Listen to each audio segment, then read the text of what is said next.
Voilà, alors il nous manque une de nos invitées, mais je pense qu'elle va arriver. Les voici. Je pense qu'elle court d'un débat à l'autre, d'une rencontre à l'autre. Donc ça n'est pas toujours très simple. Merci. Merci d'être venu nous rejoindre. Et pour animer ce Café des libraires, ce nouveau plateau, nous avons le plaisir d'accueillir aujourd'hui Quentin Scouvart, qui est libraire. Pour une fois, je l'ai bien dit, hein.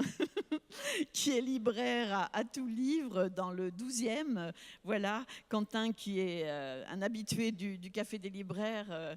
On s'est déjà rencontrés ici il y a 2 ans et peut-être plus souvent encore. Voilà, et donc nous allons découvrir un plateau que les programmateurs ont intitulé « Personnages désespérés ». À mon avis, les auteurs ont l'air de bien aller. Ce ne sont pas eux les personnages désespérés. Peut-être les gens qui sont dans leur livre. Alors, je vous les présente. Laura Kasic, qui vient d'arriver tout de suite et qui est accompagnée de Gabriel Adjerad, qui va assurer la traduction, va nous parler de ce livre qui est paru aux éditions Christian Bourgois, traduit par Aurélie Tronchet et qui s'intitule « Esprit d'hiver ». À côté de Anne-Laure Tissu, qui va assurer la traduction, Sam Lipsit, qui va nous parler de ce livre « Demande et tu recevras », un livre qui est traduit par Martine Céleste Desouailles et qui est paru aux éditions Monsieur Toussaint Louverture.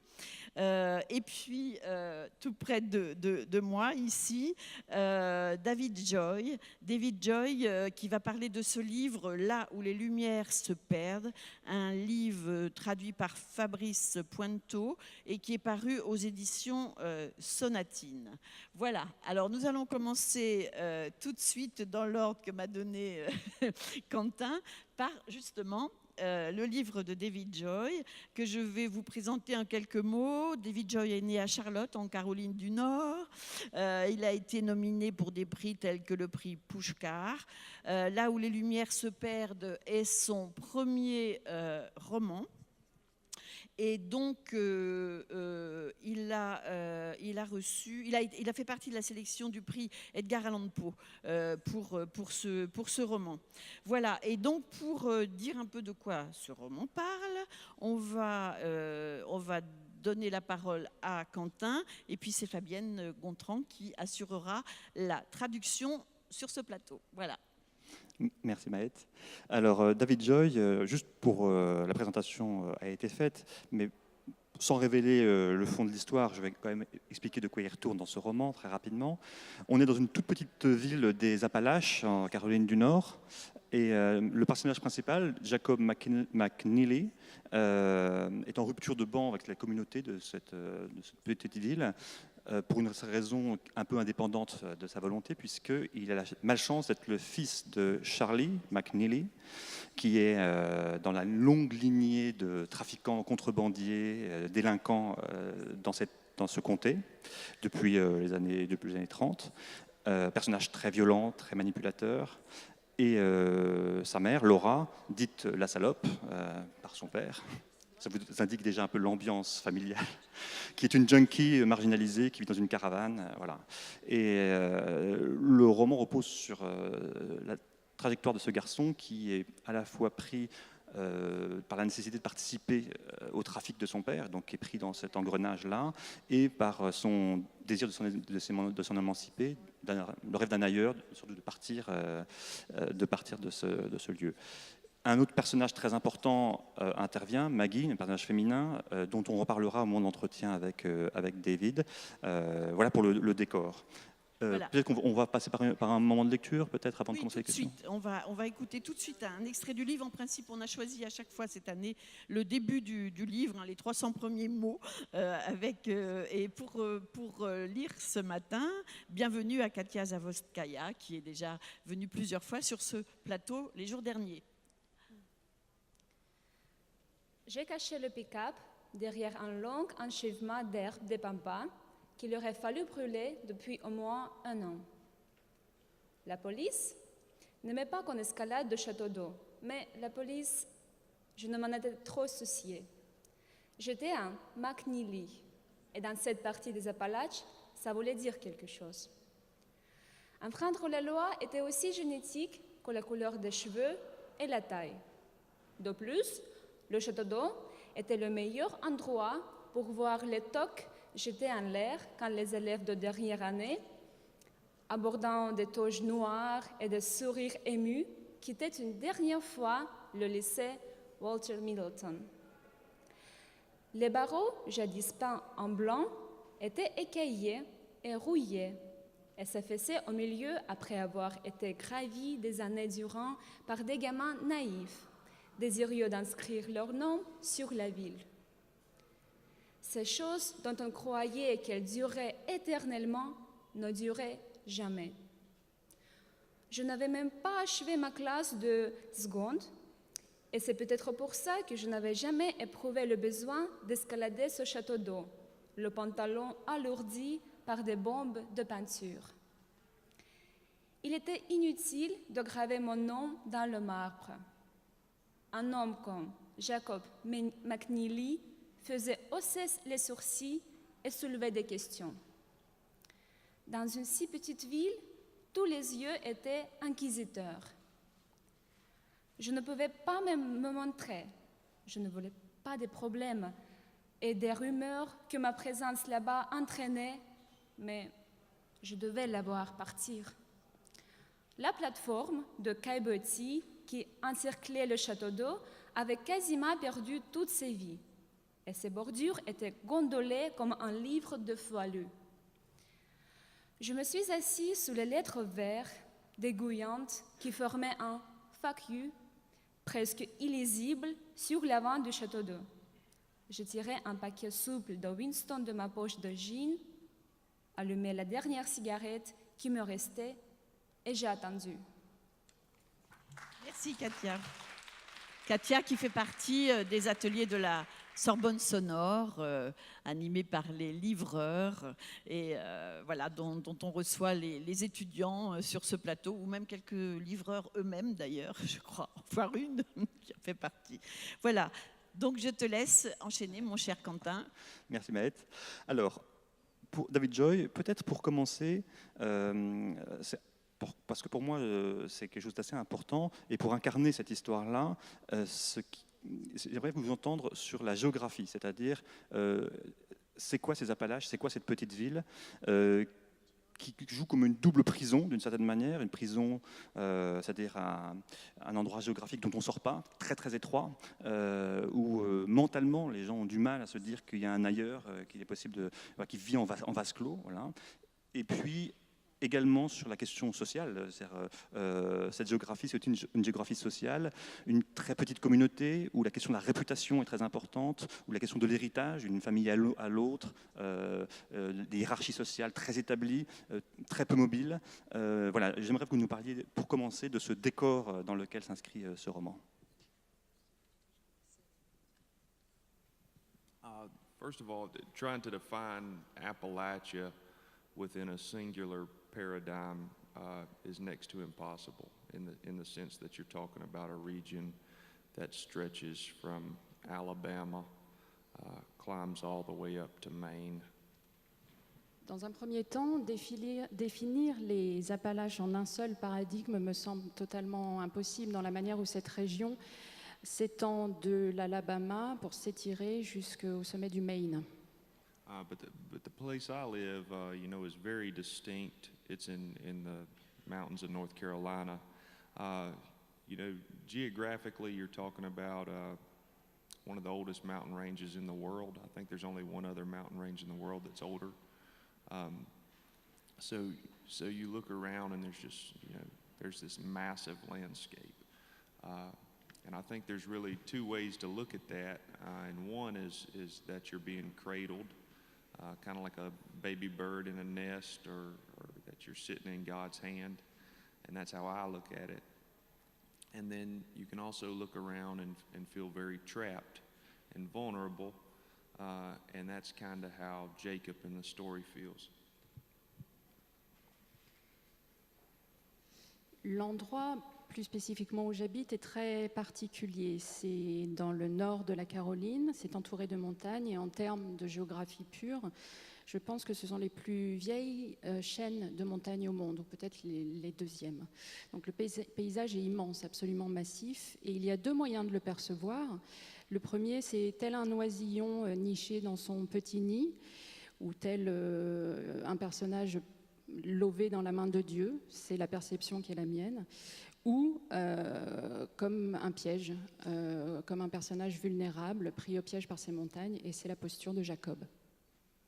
And the second question, as far as trying to understand it culturally, I would say that within this novel, what we see is that sons are often tied to the occupations of their fathers. So where I live, if your father was a brick mason, you're probably going to grow up to be a brick mason. If he drives a track hoe, heavy equipment, you're probably going to learn how to do that. And in the same way, we have families who have a history of violence and crime. And so what we have in this novel is a kid who's been brought up in that environment, and he's just not cut out for it. Et pour répondre à votre seconde question, donc sur la géographie sociale du lieu, il s'agit de le comprendre en termes culturels. Là-bas, les fils sont intimement liés à l'occupation de leur père, c'est-à-dire que si le père est maçon, le fils va vraisemblablement devenir maçon.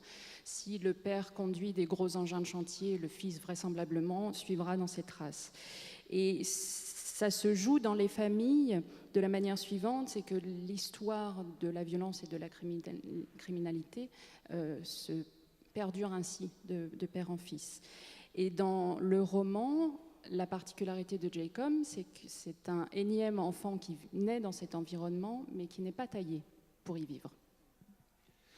Alors, justement, en parlant de Jacob, qui est un personnage tiraillé, voilà, comme vous venez de dire, pris dans une contradiction, plus exactement, le désespoir chez lui s'exprime aussi par une autre chose qu'il assume plus, c'est-à-dire la posture, le fait d'endosser un personnage, une posture de bad boy, c'est-à-dire que pris dans la participation criminelle des activités de son père, il est sommé, en quelque sorte, socialement, de jouer un rôle dans lequel il devient prisonnier.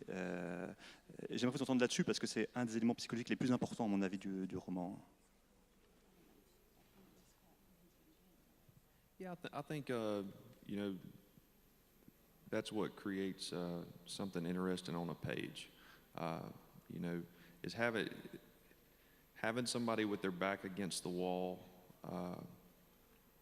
They don't have any other option than sheer survival, and that type of backed against the wall mentality creates tension, and I really think that's what a novel thrives on is tension.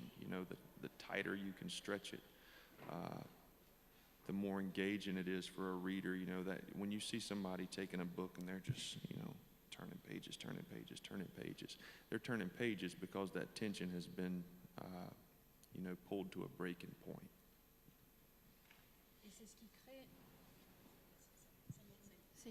C'est ce qui crée un élément intéressant finalement dans la lecture, c'est quand on a un personnage qui est au pied du mur, et c'est le cas de Jacob, il n'a aucune option si ce n'est de survivre. Et cet élément crée une tension qui vient nourrir le roman, et plus c'est tendu, plus le roman va se dévorer. Et c'est ce qui fait qu'un lecteur a envie de tourner les pages, c'est que cette tension est tendue jusqu'à son point de rupture. J'ai le temps d'une question. Il faut quand même parler de ce personnage féminin. Oui, voilà, j'en ai envie. Donc, un autre pôle dans le roman très important, c'est le personnage de Maggie, qui est une fille de son âge, l'âge de Jacob, qui connaît depuis l'enfance, qui ont les complicités de l'enfance, qui vient à peu près du même milieu que lui, sauf que elle, pour des raisons familiales diverses, a la possibilité de s'en sortir par les études. Elle est bonne au lycée, et probablement que si elle trouve de l'argent pour le faire, elle pourra partir de cette montagne pour aller faire des études. Évidemment, il y a entre eux, au-delà d'une complicité, une histoire d'amour, mais qui est liée à l'enfance, en fait, qui est quelque chose que Jacob a perdu, lui, en cours de route. Et j'aimerais vous entendre sur cette scène fondatrice, à mon avis, du roman, qui est cette scène qui a commencé à être lue tout à l'heure, qui est la remise des diplômes. C'est-à-dire que Jacob, le premier pas de sa déchéance, c'est le fait d'avoir quitté le lycée avant d'avoir passé l'examen. C'est l'échelle de Jacob inversée, si je peux me permettre ce jeu de mots moyen.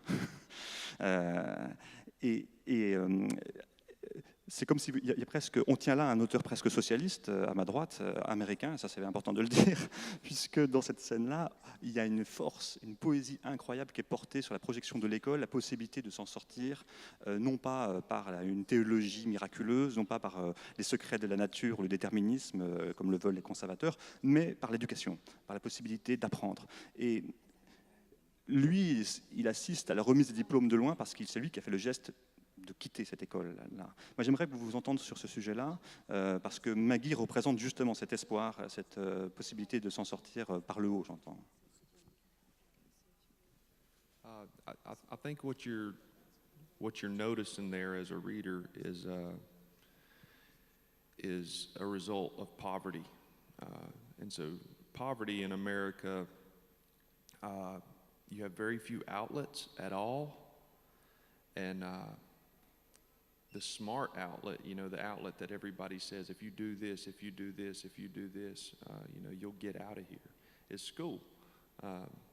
Because the minute that you get through school, the minute you get a college degree, you can appear to be middle class or upper class or anything else, whether you are or not. All of a sudden, there's an even playing field.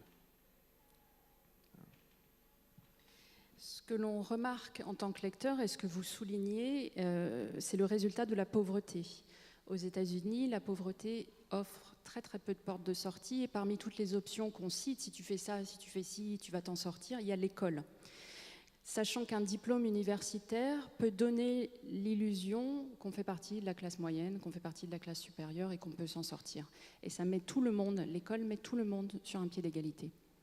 And then the other side of that, I think often in the poorest places in America, what is accepted and even glorified is violence and drugs as a means to acquire capital, as a means to acquire money, and by doing that, there's a belief that you're also going to be able to escape where you come from. Et bien souvent, dans les endroits les plus pauvres des États-Unis, il y a ce fait amplement accepté et glorifié, monté en épingle, que la violence et le trafic de la drogue va permettre d'accéder à de l'argent et à une certaine notoriété, et ce faisant, nourrit la croyance qu'on peut s'en sortir également par ce biais-là. I think the reality is that, only one of those ways ever gets somebody out. And the route that Jacob is pinned to, which is, staying where he is, he's never getting out. And I think that's what that opening scene clarifies. Et en réalité, je suis persuadée qu'il y a une seule de ces deux options qui permet réellement de s'en sortir. Et Jacob, au fond, dans la mesure où il ne sortira jamais de cet environnement-là, ne s'en sortira lui jamais, tout court. Voilà, ça s'intitule « Là où les lumières se perdent ». C'est paru aux éditions Sonatine, c'est signé David Joy et c'est un sacré bouquin. On enchaîne avec celui de Sam Lipsythe, « Demande et tu recevras », traduit par Martine Céleste Desouailles et paru aux éditions Monsieur Toussaint l'Ouverture. Donc c'est Anne-Laure Tissu qui est elle-même traductrice d'autres auteurs, mais qui fait aussi l'interprète qui va nous traduire les propos de Sam Lipsythe. Sam Lipsythe vit à New York. Ses nouvelles ont été publiées dans de nombreux magazines et ses premiers romans Venus Dry et Douce Amérique ont été salués par la critique. Et de quoi s'agit-il dans ce livre ? C'est ce que tu vas nous dire, Quentin. Alors, dans ce livre, Sam Lipsythe nous dresse le portrait de Milo Burke, qui est dans une longue tradition de littérature américaine de portraits de ratés, puisque on peut dire que Milo Burke est un homme qui a raté ses études. Il se destinait à une carrière de peintre, il a fait les beaux-arts et ça n'a pas marché, qui réduit un travail qu'il méprise et qu'il va finir par perdre d'ailleurs. Il est mécène, il est chasseur de mécènes pour une faculté de gosses de riches, qui se consiste en grosso modo à aller chercher de l'argent pour combler les trous de la faculté, qui donne des diplômes plus ou moins de complaisance, boulot qu'il va perdre en cours de route. Il est en train de rater son mariage. Bref, on est vraiment dans une tradition subversive, drôle, très drôle, piquante de cette littérature américaine qui va aller chercher dans l'arrière-boutique du rêve américain, on va dire. Une galerie de personnages incroyable, puisqu'il y a quand même, dans ce parcours qui va vers le bas, l'apparition de Pardy, un personnage tout à fait étonnant, revenu de sa jeunesse, qui va lui proposer un deal pour s'en sortir. Deal dont je tairai les clauses, puisque c'est l'enjeu du roman.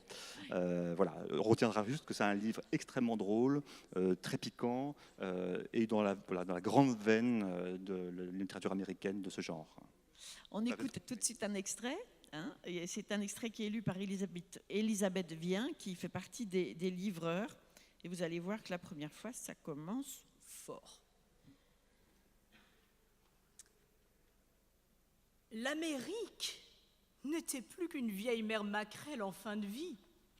Qu'était donc devenue cette grande nation qui avait pris d'assaut les plages de Normandie, fait la nique aux soviets et inondé les marchés émergents d'une génération pleine de promesses? À présent, sirotique et édentée, la grand-mère patrie sifflait sa pinte de Mad Dog, seule, au fond du bar, fixant le vide de ses yeux jaunâtres et humides, une proie facile pour les jeunes loups aux dents longues. Nous sommes les putains de l'Occident, conclut Horace, notre intérimaire, une lueur de malice dans le regard. On l'aimait bien, Horace, surtout quand il débitait des conneries. Un gamin originaire d'Armonk qui avait appris à parler et à se toucher en matant des cassettes vidéo dans le garage de son père. Et là, tout de suite, alors qu'on était tranquillement assis derrière nos bureaux avec nos wraps à la dinde, j'étais globalement d'accord avec lui. Sauf que, vu que nous travaillions pour l'université, dans ce qu'on appelle communément un temple du savoir et blablabla, j'étais plutôt censé le cadrer. Je ne savais pas encore que je vivais mes dernières heures de routine au sein du dit temple. Mon pote Purdy allait pas tarder à débarquer dans ma vie sans crier gare et tout foutre en l'air. Mais pour le moment, je me trouvais simplement face à ce qu'un mauvais prof aurait défini comme une bonne occasion de faire un peu de pédagogie. « Horace, dis-je, tu ne trouves pas que c'est une façon un peu sexiste, pour ne pas dire raciste, de présenter les choses? Je n'ai jamais parlé de race. Non, mais c'est tout comme. Espèce de bien-pensant. Graine de facho. Y a de l'avocat dans ton sandwich? Ça fait grossir. Pas de souci, bébé. J'aime les grosses. Et les poilus, demandai-je en ouvrant ma chemise pour exhiber un téton velu. Avec Horace, je pouvais me lâcher. J'avais ma dose quotidienne d'infantilisme. Le reste du temps, j'étais l'image même du mari droit dans ses bottes, un père de famille chauve et bedonnant. Merci Elisabeth.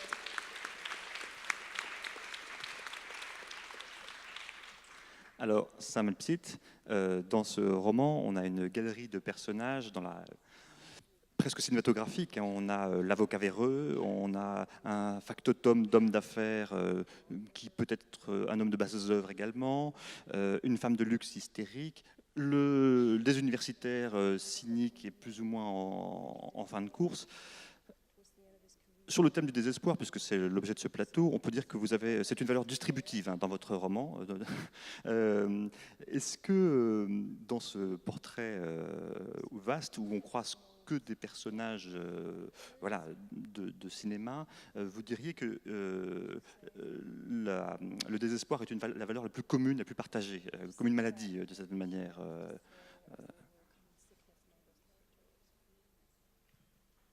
They all have their own version of despair. They all have their own version, or they all have their different levels of awareness of their despair. They are desperate characters. but they also live in a very desperate character, the largest desperate character, which is America. So I think that it's a story about expectation, about what people think their lives are going to be, what they've been sort of convinced their lives should be, and what their lives turn out to be. And in that gulf is sadness, but also humor, and also resignation and commiseration.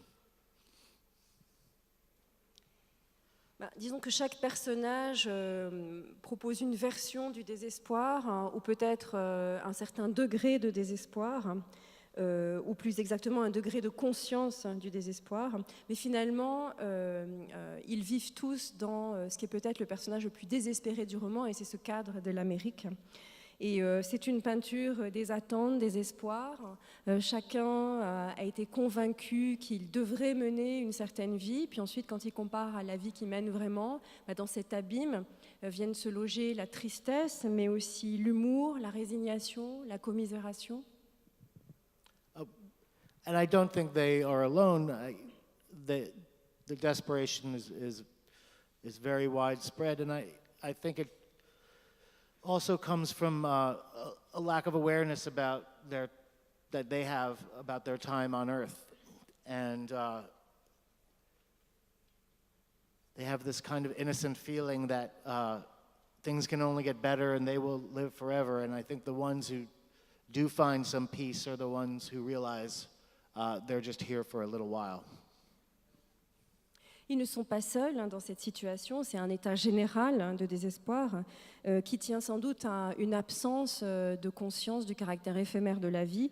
Ils ont cette vision naïve qu'ils vont vivre pour toujours, et les quelques figures qui trouvent une certaine sérénité sont ceux qui prennent conscience de cette nature éphémère de l'existence. It's also a book, I think, about the lack of community, in that we are so... we have these very intimate relationships often with electronic devices, and we have the spectacle of the world as it's given to us, but at least these characters find a desperation in their unfulfilled need for a kind of civic level of communication. Je crois aussi que le désespoir dans ce roman est né de l'absence d'une communauté réelle, ou d'un sens de la communauté. Nous avons tous un rapport parfois très intime avec les divers gadgets électroniques, mais pour ce qui est de la vision plus globale d'une communauté humaine, souvent elle n'existe pas. Et le désespoir naît souvent dans le roman de cette frustration, de ce manque d'un sentiment d'appartenir à une communauté humaine. Il y a une chose qui est très réussie et très drôle dans votre roman, c'est que ces oppositions-là de désespoir, où chacun vit son propre film, ou se fait son propre film, passent par le langage. C'est-à-dire qu'à la fois, chacun vit son propre film, mais alors l'homme d'affaires un peu véreux, il joue dans un film de Scorsese, alors il parle comme un mafieux, les universitaires parlent comme s'ils étaient des prix Nobel de littérature, tout est très figé dans des clichés, mais ça passe vraiment c'est vraiment le langage qui fige les personnages, et donc évidemment le rendu est très très drôle. J'aimerais vous entendre sur ce sujet-là, parce que c'est très très réussi, je trouve, et très patent dans le roman. Le sujet des clichés d'écriture. Yes, that's very important to me. I find that my way into these characters and into the story is through language, through the character of Milo, and the way he is very aware of the cliches and the given official language with which we conduct our lives.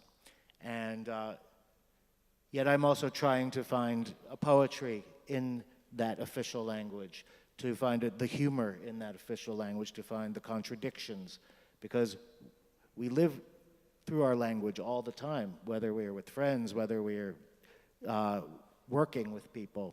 And the ways we talk to each other, and the ways we process our own private languages, our private poetry, and the language of the state, of the business world, and entertainment, all of these things mixed together. And I'm always interested in these wild combinations that can be found by kind of lifting the lid on phrases or ways of thinking that we take for granted. We don't even really know what we're saying half the time.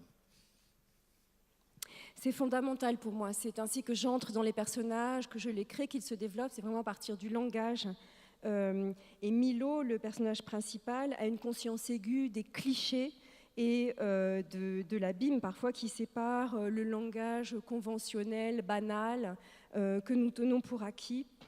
Et à chaque instant de la vie de ces personnages, j'essaye de trouver dans ce langage banal, banalisé, de la poésie, de l'humour. J'en explore les contradictions aussi. À chaque instant de nos vies, que ce soit dans nos rapports amicaux, dans les rapports avec les collègues, dans ce que nous disons, ce que nous pensons, il peut y avoir une place pour la poésie. Donc je m'intéresse particulièrement à ces combinaisons hétéroclites entre le discours officiel et puis le discours privé, et je cherche à en explorer les tensions. Je voudrais poser une dernière question sur le personnage de Milo, parce qu'il se présente évidemment comme le personnage, mais c'est le personnage principal, qui va d'échec en échec, qui est vraiment qui a beaucoup d'autodérision, donc qui se présente lui-même comme un raté. Sauf qu'à la différence de tous les autres, peut-être parce que c'est lui qui a la parole, on sent que c'est le seul personnage vraiment vivant dans cette affaire, parce qu'il a conservé, enfin parce que j'en sais rien, c'est la question que je vais vous poser, il a conservé en lui vivant le désir de peindre. C'est un peintre raté, mais il n'a pas renoncé complètement. Et je trouve que vous avez des très très belles pages sur le désir enfoui mais vivant qui permet de maintenir debout quelqu'un, au fond, malgré tous ses échecs.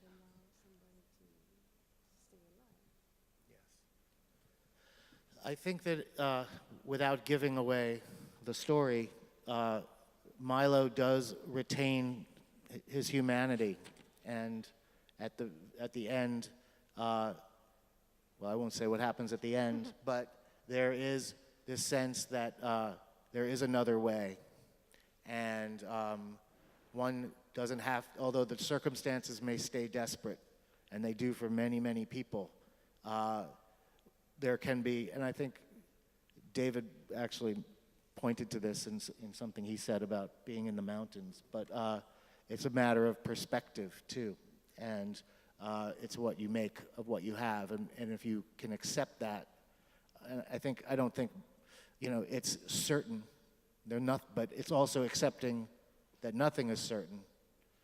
But if you can accept that, you can know some peace and in the case of this character, some creative joy. There, I said your last name too.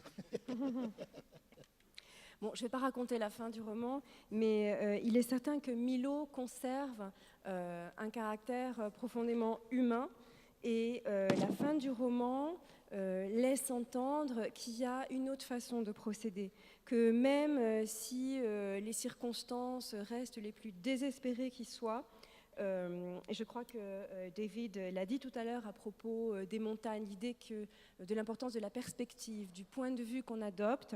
Donc, même si on est assuré, on est dans la certitude de la tragédie, on sait aussi que rien n'est jamais sûr, rien n'est jamais assuré, et cette forme d'acceptation peut procurer une certaine paix, en tout cas ça la procure au personnage, et ça lui procure surtout aussi cette joie créatrice. Voilà, demande et tu recevras le livre de Sam Lipsit qui a donc été traduit de l'anglais par Martine Céleste de Voile. Alors, on enchaîne tout de suite avec le livre de Laura Kassist, que je ne sais pas si je prononce très bien, qui s'intitule Esprit d'hiver, qui est sorti aux éditions Christian Bourgois, qui a été traduit par Aurélie Tronchet. Et c'est Gabrielle Adjirad qui va traduire Laura Kassist.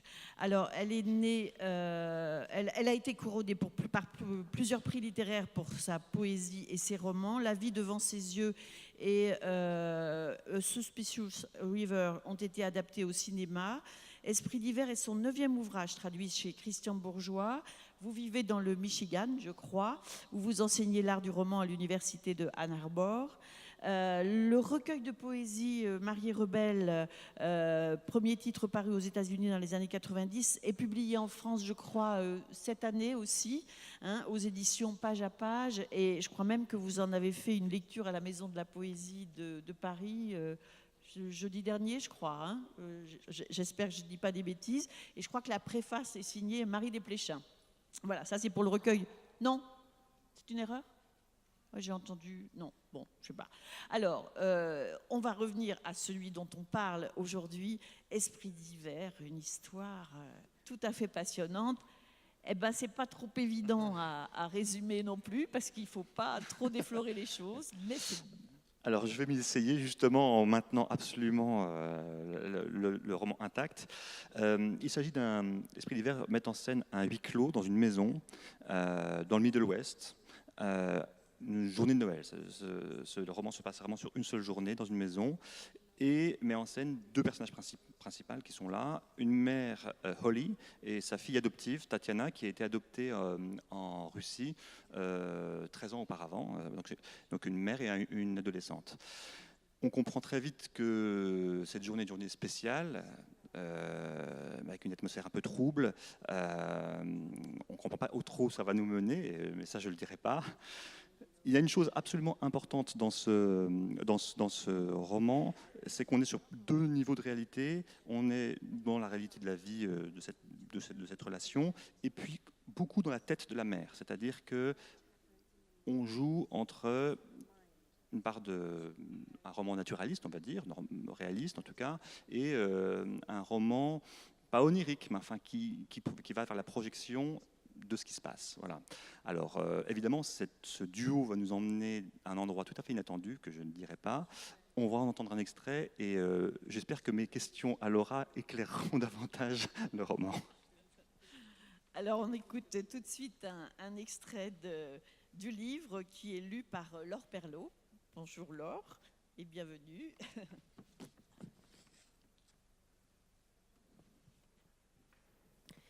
Ce matin-là, elle se réveilla tard, et aussitôt elle sut. Quelque chose les avait suivis depuis la Russie jusque chez eux. C'était dans un rêve, pensa Holly, que cette bribe d'information lui avait été suggérée, tel un aperçu d'une vérité qu'elle avait portée en elle pendant... Combien de temps au juste ? 13 ans ? 13 ans.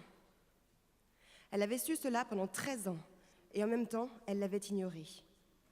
C'est de moins ce qui lui semblait dans son état de demi-veille en ce matin de Noël. Elle se leva du lit et s'engagea dans le couloir en direction de la chambre de sa fille, pressée de voir qu'elle était là, encore endormie, parfaitement en sécurité. Oui, elle était là, Tatiana.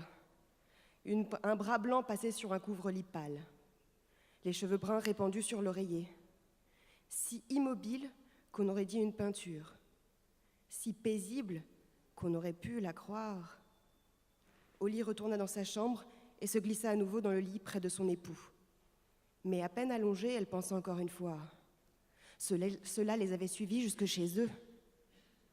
C'était quelque chose que Holly avait su, apparemment au plus profond de son cœur, ou de son inconscient, ou de quel que soit l'endroit où ce genre d'information se terre à l'intérieur d'une femme, à son insu, pendant des années, jusqu'à ce qu'un événement lui fasse prendre conscience qu'elle a oublié ou refoulé, ou bien était-ce une chose qu'elle avait volontairement ignorée ?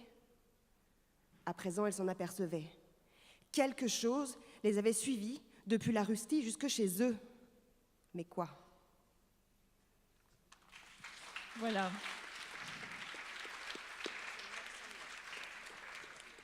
Alors, je n'avais pas connaissance de l'extrait qui allait être lu, mais ça tombe très bien, puisque c'était... La transition est trouvée, puisque je voudrais demander à Laura Kosciuszko. Alors, je dois préciser, je ne l'ai pas dit en introduction, que ce huis clos est aussi permis parce que le mari, qui se trouve présent là, au début du roman, doit partir chercher ses propres parents pour le réveillon de Noël. Et une énorme tempête de neige va petit à petit isoler, pas seulement cette maison, mais toutes les maisons. Voilà. Donc l'atmosphère de la tempête de neige et puis l'enfermement est également, enfin c'est important de dire, est renforcé dans ce côté géographique d'une maison isolée, coupée du reste.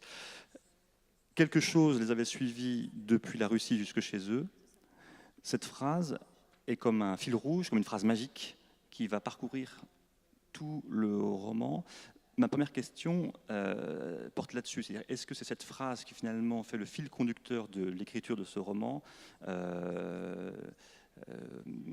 ou est-ce qu'elle est venue après pour consolider la narration? Mais quel rôle, en fait, plus exactement, quel rôle cette phrase joue, en sachant par ailleurs que Holly a une espèce d'auteur un peu refoulé, un peu frustré, un peu raté, qui tout de suite, ayant cette phrase qui revient comme une obsession, en même temps se dit « je dois l'écrire ». Et elle se rappelle qu'elle écrivait des poésies, qu'elle devrait prendre du temps pour écrire, etc. Donc il y a un rapport à la fois d'une phrase qui s'impose comme un objet d'obsession une énigme qu'on doit résoudre, mais en même temps qui est en lien avec l'écriture. Thank you. Well, I don't usually have very mystical experiences when I'm writing. I kind of work a day, I have an idea, and I sit down and I start to write. But that really did, in the same way that I start the novel with her waking up with that sentence in her head, I woke up one morning with that sentence in my head, and I think that that some of that is less about the plot, the repetition of that sentence, than it was about my own experience of what I'm writing about. It's not autobiographical, by the way, but it's not, my own experience of having felt for a while that I couldn't write, that I was trying to write things, I wasn't able to, I felt I had, whatever writer's block actually is. And in exploring that need to write, feeling that I wouldn't be able to write, and also being driven by an obsession a little bit, and that the novel becomes about denial, really. I was maybe doing some psychotherapy there, and that, so the sentence was important, and it's what kind of helped me free associate further into the novel. En réalité, je n'ai pas souvent des expériences mystiques quand j'écris. Ce qui se passe, c'est que j'ai une idée, je m'assois à mon bureau et j'écris. Mais ce que je décris dans le roman m'est vraiment arrivé. De la même manière que je commence le roman avec ce personnage qui se réveille un matin et qui a une phrase en tête qui l'obsède, eh bien ça m'est arrivé. Je me suis réveillée un matin avec cette même phrase en tête. Donc en fait, le rôle de cette phrase, c'est moins de guider l'intrigue, ou l'idée de la répétition est moins importante que cette idée de mon expérience personnelle. Certes, par ailleurs, ce n'est pas un roman autobiographique, mais j'étais à un moment de ma vie où je ressentais à la fois ce besoin d'écrire et l'impossibilité d'écrire. Je n'y arrivais pas. C'était une sorte d'angoisse de la page blanche, quel que soit le sens de cette expression. Donc j'avais besoin d'explorer ce besoin d'écrire et cette impossibilité d'écrire. Donc le fait d'être motivé par cette obsession dans le roman fait que le roman devient une histoire de déni. Et peut-être qu'en écrivant ce roman, c'était d'une certaine manière une sorte de thérapie pour moi. Mais donc cette phrase était très importante parce qu'elle a mené à un jeu d'association d'idées qui a construit le roman. Alors, il y a un autre personnage très important, c'est Tatiana, évidemment, qui est une fille adoptée, comme on l'a dit déjà, et adoptée en Sibérie. Et donc, il y a pas mal dans le roman d'aller-retour où on revoit les scènes où les parents vont adopter ce bébé en Sibérie, dans des orphelinats sibériens dont je vous laisse découvrir la réalité en le lisant, pas très très brillant, mais qui participe justement aussi un peu au caractère étrange du livre.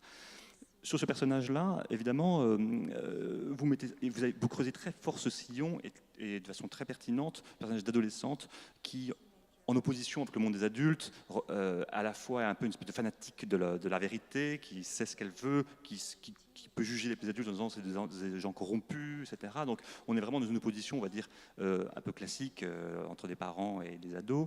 Sauf que votre personnage d'adolescente, elle a également une étrangeté qui est liée à le fait qu'elle est adoptée, et puis une rébellion de façade, mais on sent quand même une grande empathie, une grande tendresse apparente, en tout cas, pour cette nouvelle famille. Cette cristallisation du personnage d'adolescente, elle permet le désespoir, une certaine forme de désespoir chez la mère, puisque ce qui apparaît, c'est un sentiment d'étrangeté. C'est-à-dire que ce qui apparaît, et ce qui est très fort, c'est que les gens qui sont les plus proches d'une mère et une fille, par exemple, sont dans un rapport de pure étrangeté. Elle apparaît comme une étrangère dans ce foyer, au fond. J'aimerais vous entendre là-dessus, alors sans trop en dire, mais parce que c'est quand même quelque chose de très très patent dans le Well, I think mother-daughter relationships are eerie and strange, and I don't have a daughter, but I was one, and so I think I'll just say that when I started the novel for quite a long time, many pages, 150 pages maybe, I knew there was something wrong, but I was, something's wrong with these people. What's the matter here? But I wasn't aware really I didn't really know where I was going. I mean, I think I had some ideas, but I wasn't really aware of where I was going. But because of that, it was, I thought it was pretty fun and cathartic to write about a mother-daughter relationship, and to have an excuse maybe to linger on the weirdness of such a relationship, dependency, and also protectiveness, but reaching a period in life when that's no longer going to be a useful, kind of attachment. Oui, alors je pense qu'en effet que les relations entre les relations mère-fille sont très étranges et très inquiétantes. Je n'ai pas de fille moi-même, mais j'en ai été une. Et en fait, quand j'ai commencé le roman, pendant très longtemps, c'est-à-dire à peu près pendant 150 pages, je savais qu'il y avait quelque chose d'étrange et quelque chose qui n'allait pas dans cette relation. Je me demandais, mais qu'est-ce qui ne va pas chez ces gens? Et je n'en étais pas parfaitement consciente, mais j'avais quelques idées déjà. Et en fait, à cause de cette étrangeté, j'ai trouvé ça assez amusant finalement et assez cathartique d'écrire à propos d'une relation mère-fille, parce que pour moi c'était une excuse pour m'attarder sur la bizarrerie d'une telle relation. Une relation faite de dépendance, de désir de protection, à un moment de la vie, donc l'adolescence, où ce désir de protection ne va plus être utile, un attachement qui ne va plus être utile. And I would say too that as a mother, I have a son, but as a mother, one of the things that I really was working on with my protagonist, Holly, is her, what I think, is kind of a cultural trend now, desire to be a perfect mother, and how misguided some of the decisions one might make in that way, and how we don't really know our children in some ways and what they really need, and are making our decisions based on our own, guesses and surmises, and I think, can sometimes make some terrible mistakes. Je suis mère, je n'ai pas de fille, mais j'ai un garçon. Et ce que j'ai essayé de faire avec mon personnage principal, Hayley, c'est en fait, actuellement, il y a une sorte de mode culturel, de désir d'être la mère parfaite. Et je me suis rendu compte que c'était un désir qui pouvait mener à des décisions, des très mauvaises décisions. En réalité, on ne connaît pas vraiment nos enfants et on ne sait pas ce dont ils ont besoin. Et les motivations qui nous poussent à prendre des décisions sont souvent faites de paris et d'incertitudes. Donc cela peut mener à des erreurs terribles. Oh, I was just one other thing. It was a summer that I had gone to the Upper Peninsula in Michigan with my family too, and realized I was at a stage of womanhood and life where I was, not just mothering my kid, but I was mothering, which rhymes with smothering, all children, everywhere I saw them. And we had gone to some cliffs, the Painted Rocks, and there was a teenage girl, and she was, I thought, rather stupidly, leaning over, and she was leaning way over the rocks, and I saw her doing this, and I yelled at her, and in my yelling at her, she was startled, and she then almost did fall off of a cliff. And I thought, I had a realization, I'm protecting in the wrong way. She had it under control, and I almost had her lose that control. Je voulais juste rajouter une anecdote. Un été, j'étais partie en vacances avec ma famille dans la péninsule du Haut du Michigan. Et en fait, j'étais à un moment de ma vie où je jouais la mer. Je jouais la mer, et d'ailleurs en anglais ça rime avec étouffer, smothering. Et j'étais mère non seulement avec mes propres enfants, mais avec les enfants des autres. Et un jour, on était près d'une falaise, et j'ai vu une adolescente, et j'ai vu qu'elle se penchait très près du bord. Et je trouvais ça plutôt stupide. Alors je lui ai crié dessus pour l'avertir. Alors elle a sursauté, elle a failli tomber en fait de la falaise. Donc là, j'ai vraiment réalisé que parfois on désire protéger, mais on le fait vraiment de la mauvaise façon, et qu'elle avait le contrôle de la situation, et moi j'ai failli lui faire perdre ce contrôle. J'en finirai avec une dernière question sur le personnage de cette mère, justement. Le piège dans lequel elle va s'enfermer, c'est qu'elle tient absolument à sauver les apparences pour les autres, les voisins, les gens qui téléphonent, etc., mais pour elle-même surtout. C'est-à-dire que dans le récit, il y a l'histoire qui avance, et puis on est également dans la tête de cette femme qui réfléchit à ce qui arrive dans cette relation qu'elle a avec cette fille, et qui joue un jeu avec elle-même sur ce qu'elle devrait être, doit être, et c'est qu'elle se cache à elle-même en fait.